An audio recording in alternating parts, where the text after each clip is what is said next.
liberdade é importante, mas sabê-la viver é mais importante ainda, porque a liberdade mal usada é pior do que a cadeia.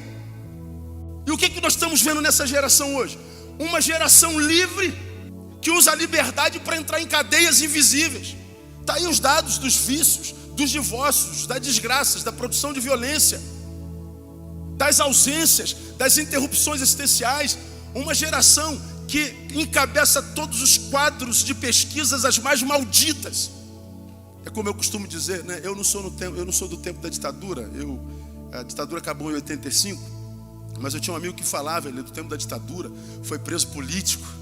E ele falava assim, no tempo da ditadura a gente reunia a juventude, e a juventude estava reunida com um monte de coisa para falar, para reivindicar, para exigir, para correr atrás. Tinha tanto para dizer e não podia. Hoje eles podem, mas já não tem mais o que dizer. Livres, mas ao mesmo tempo totalmente escravizados. Gente que não sabe lidar com a sua própria liberdade. São esses que dentro das nossas igrejas, porque não souberam lidar com a liberdade, os que apostatam. São esses que entram na academia, viram ateu no primeiro período e dizem que o problema é Deus. Não, o problema é que Deus não me abençoou, eu cheguei, Deus não me abençoou. Na verdade, o problema é que Deus não existe. Por exemplo, tu pega um ateu, o que é um ateu? Um ateu é um crente frustrado, meu. Ele se aproximou de Deus, esperando receber alguma coisa de Deus, uma relação equivocada, uma aproximação equivocada. E o que acontece? Ele não recebe o que tem e diz, o problema é Deus. E aí nós temos uma geração de crentes, de homens frustradas com Deus, não porque Deus seja o problema, mas a forma como a gente se relaciona com Ele é que é problemática. Estamos usando a liberdade até para relacionarmos com Ele equivocadamente. Aí vem esse texto e nos revela algumas coisas que eu queria compartilhar com os irmãos, que são tremendas. Vamos voltar para o texto para você ver uma coisa. Confirmados pelo Senhor são os passos do homem em cujo caminho ele se deleita.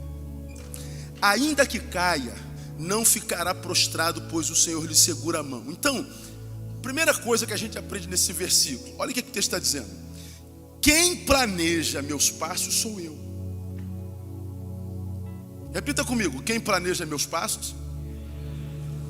Sou eu. Olha o texto.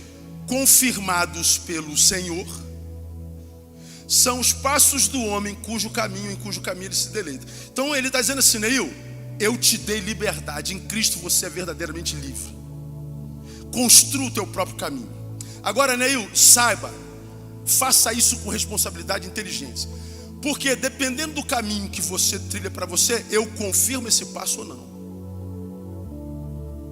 Deus, tu me libertaste. Me libertaste. Te libertei. Então vai em paz. E eu vou. Agora, Neil, não é só isso. Mais importante que a liberdade é a competência para vivê-la. Cuida bem da tua liberdade. Porque eu só confirmo os passos do caminho no qual eu me deleito. Você é livre para trilhar o caminho que quiser. Escuta o que eu vou lhe falar.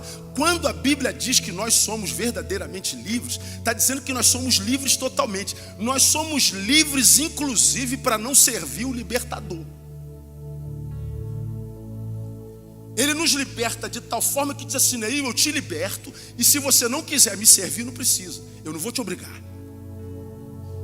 Você é tão livre que é livre até de mim. Não, mas eu quero ficar com o Senhor. Está usando bem tua liberdade. Então anda como quem confia em mim e me ama.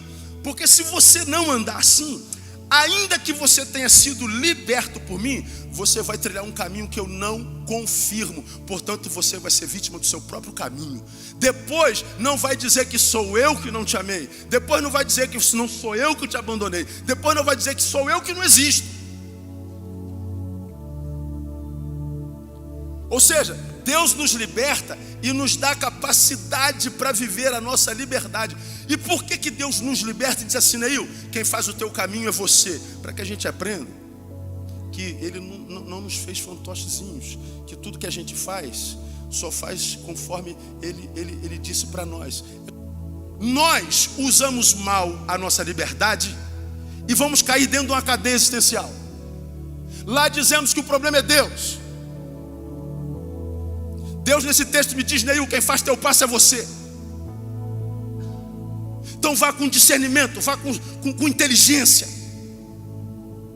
Eu não fiz você um boneco, não fiz você um ser automático, autômato. Eu te libertei e te dei capacidade para ver a tua liberdade. Mais importante que a liberdade é a capacidade para vivê-la. E por que Deus nos dá isso, irmãos? Por algumas razões. Deus respeita a liberdade que nos concedeu em Cristo. Se Ele me libertou, Ele está dizendo: eu não vou ficar controlando a tua vida. Eu te dou liberdade até para se libertar de mim. Você é livre, me sirva, a não ser que seja só por amor. Ele respeita a liberdade que nos deu. Deus não é um Deus que me liberta e diz assim: ó, você é livre, mas livre para me servir. Então não é totalmente livre. Eu só estou trocando de senhor.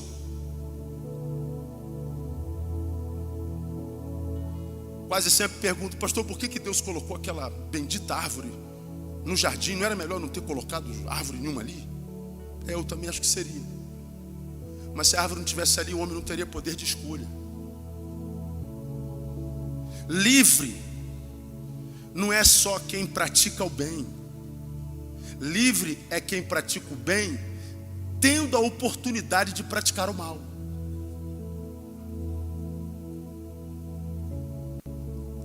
Se Adão não tivesse a oportunidade de praticar o mal, ele não seria livre. Nós seríamos escravos do bem. Desculpa a filosofia, mas é uma forma da gente entender. Quando o Deus que a gente serve me liberta, Ele diz: Neil, o que eu dou ao que foi alcançado pela minha graça não é a impossibilidade de errar, de pecar, de se perder, de se arrebentar, de voltar para a cadeia. O que eu te dou é a possibilidade de não fazê-lo, caso não seja a tua vontade. O que eu restauro é o teu poder de dizer não e a tua vontade e capacidade de dizer sim. Agora você é fruto das tuas escolhas. O que o homem semear, isso também colherá. Então não venha dizer que é Deus. Por que Deus nos dá essa liberdade? Porque Ele respeita a inteligência de Deus em nós. Ele me liberta e mostra ao mundo: dentro em mim há uma pulsão que deseja isso. Mas Deus me liberta e me lembra: Neil, você tem minha imagem e semelhança, você tem capacidade de raciocínio, você tem capacidade de dizer não, você pode fazer tudo o que você quiser, mas usa a inteligência que eu te dei. Não seja um ser influenciável, use o cérebro, seja inteligente. Não viva só de pulsões, tensões, tesões. Viva de conhecimento, porque o meu povo está sendo destruído porque lhe falta conhecimento.